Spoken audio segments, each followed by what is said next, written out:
latest development. We have this guy who is a first class graduate from the University of Ibadan, beaten to death for stealing bread. Fellow Nigerians, this is where we are today. This is how wrong things have gone in Nigeria. You can imagine a first class, not just a graduate, a first class graduate. This is somebody that must have spent all his time reading, studying, attending classes, just to ensure that he emerges with this kind of result. And at the end of the day, Nigeria could not even fix him anywhere. This is really shocking. It's really shocking. Honestly, headlines like this shouldn't even come up because it will end up discouraging our younger generation from studying. As in, people will not want to study. If somebody that had first class is not living fine in Nigeria, can imagine going to steal bread, and at the end of the day, he was beaten to death. Yes. Honestly, It's things really have gone. pathetic.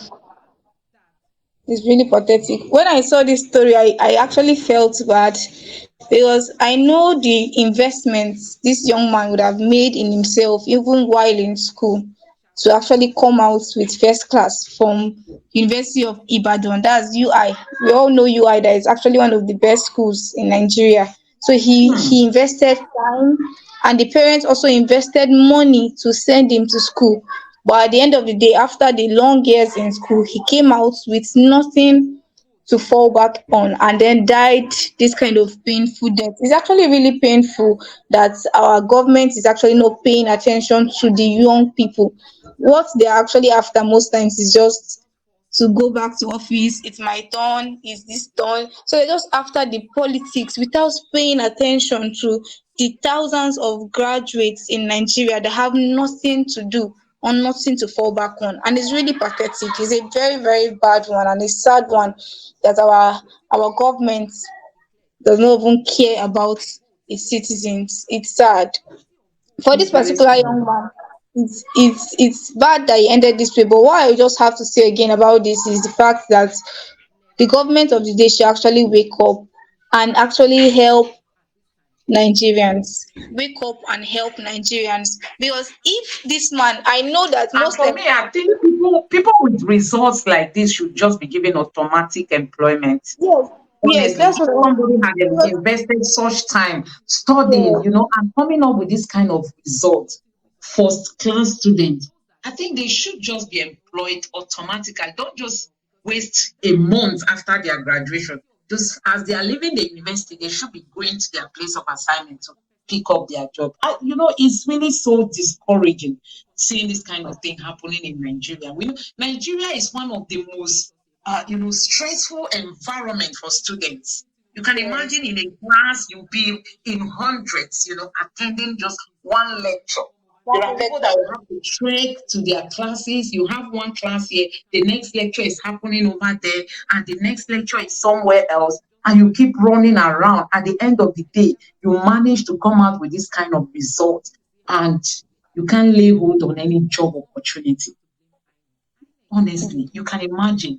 And we don't even have free education kind of school system. You must pay. You must pay for it. I feel that's actually one of the things the NYC is meant to address. That people leave school and then are posted to offices, and at least within that 1 year, they are equipped to be able to be absorbed into those companies. But they don't do that. So They don't. NYC they just get to post you randomly to some places that you don't even understand. So at the end of the day, Mhm. people use that 1 year and then receive just peanuts from the federal Yeah. government, and then after that service year they have nothing to fall back on. So one thing again the federal government needs to actually restructure is the NYC. So it should be structured in a way that students who graduate go for their service and are posted to places that are relevant to what they studied in school. That at least after their service year, they have assurance that okay, we'll get job in this place. I'm going to start working in this sector. This is what I'll be doing for them. And at least I've used that 1 year to understand the sector and I will do well there. So it's actually going to reduce this unemployment, reduce robbery. Most times when you go out sef and you see young people that are into both yahoo and they are into robbery, most of them they are graduates, they are intelligent people, but they don't have Yeah. anything to fall back on. Doing. Mm-hmm. Mm-hmm. They don't have anything to fall back on, so it's usually like that. And for most people that graduate with first class, most of them are actually this kind of single-minded people. They just want to focus on their studies and then Mm-hmm. maybe get a white collar job, and they have Mm-hmm. no time to do extra activities like Social maybe life going is not to. for them. Yeah, so because they are focused and they expect that at the end of the day, I will be able to get a good placement with this my certificate. But it's no longer like that in Nigeria. The whole situation is actually taking a very, very bad turn that even what you studied in school, most times is not what you are going to practice. And then we have more of entrepreneurs now because people are just trying to struggle on their own, trying to hustle on their own. And we have the same generation of people enjoying in public office. And it's Hmm. bad. No wonder the Nigerian youths came out en masse to support Peter Obi, despite all that they tried to stop him. But you can Yeah. imagine the kind of votes that INEC even allocated to Peter Obi, 6 point something million votes. We are not even talking about the ones they stole from him, just the one that INEC declared, which is not even correct. Somebody that just came for the first time into this First time. presidential race. So the Nigerian people are just yearning for a new Nigeria. Honestly, stories like this do break my heart because looking at it, I know what it takes some parents, you know, to sponsor their children for that 4 years. Some people had 5 years in school. Some people had 7 or 6 years, together with the ASO strike that do complicate issues for students. And after all this, your child will not be able to boast for any good employment. Look at this man going out to steal bread. I mean, steal bread. It's really so shameful. It's really so shameful. I just hope that It's painful. this, It's painful. this, yeah, I hope that this title will really, you know, be broadcasted so that people will see it and also know that Nigeria really needs uh, God's hand, as in something needs to be done. There was this lawmaker that came up with one bill last time trying to stop students from leaving Nigeria, especially those in the medical field, like doctors, Yeah. lab scientists, nurses, and all that. They were like, they shouldn't be jumping, they shouldn't be leaving the country. But you can imagine this kind of scenario. Somebody like this, if he has opportunity to travel out, what will he be waiting? What will he be waiting for? Why wait for the next minute? As in, with first class, you can't even feed. You are going to steal Exactly. a loaf of bread. Tell me why people will not be leaving Nigeria.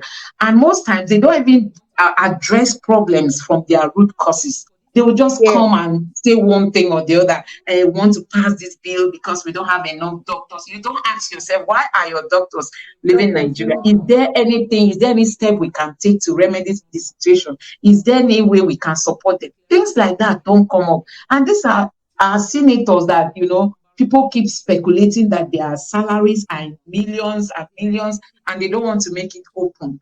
And then you see Nigerians going to look for a greener pasture because they can't find anything good in Nigeria. You want to stop them.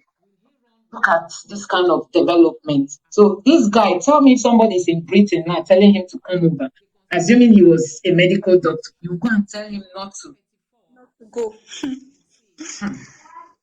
It's the thing there is that, like you said, they don't address issues from the roots.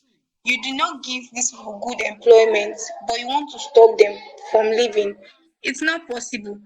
For example, there's nobody that you will give sweets in the mouth and the person will be looking for maybe something pepper to put. No, it's not possible. If Nigeria is conducive for the younger generations, they will keep staying here. But the fact that you will finish school and it's just like what you are having, your degree certificate is just like paper. Anywhere you go, it's impossible. Just okay, okay, let me use myself as an example. When I was in camp, then during my when I served, we're in camp for 3 weeks, and one thing they keep telling us in camp is that there is no job anywhere. Oh. Just go and learn Said. That's skill acquisition training. They will just they organize in camp. They will just say, let pick one skill, build on, so that you use your service here and learn it. This is something that we know that in Nigeria there are jobs. There are jobs in Nigeria, but we have people that are sitting on it. We have people that are actually packaging it for their own people, for their family. So this is one of the major reasons why people keep leaving. Younger generations keep leaving. And most times people won't leave without any plan of what they're going to do abroad. Let it be that they are leaving. They're They just just leaving and leaving. leaving. Most times it might not reduce. Japa is something that to a very large extent will keep happening because Happening. many Yeah, Nigerians yeah, are it's still not going stopping anytime soon. And with developments like this, it's not it's not stopping going to them. end anytime soon, because who doesn't want to at least take care of your family after spending their money? Some of them sold their lands to pay for your school fees. Who would not want to pay back? Take care of your younger ones and all that. You graduated, you are still eating from your mother's pot. You can't even support her. Nigerians are not comfortable with this kind of lifestyle that we are seeing in Nigeria. Honestly, things have to change. It's really so pathetic that this man's life has to have to end this way. And I just hope that this will also ginger the obedience. Let's know that this fight is not for just for fighting sake. We are fighting a good fight. We are fighting for a good cause. We are fighting for a new Nigeria. So if you have been into this, don't get discouraged. We want a better Nigeria. This is not even Peter Obi's fight. Like he always say, he's not the one running for the presidency. Nigerians are running through him. He keeps saying it. We are the ones running for that position, not Peter Obi. So when we are putting in our energy and strength, please let's not relent. Let's not feel discouraged. Let's not, allow our motivation to be killed. Let's keep pressing on, because we know that one day the judiciary must declare Peter Obi the winner of this presidential election, and it will soon happen. We will all bear it. We will all bear witness of what is going to happen in no distance time. So I want to thank you all for joining us. We don't want to keep this session very long, so that you'll be able to watch the video from beginning to end. So thank you so much for joining us, and we are hoping that you will equally join in our next live session. We enjoy your presence. Thank you, and see you in our next video. Bye.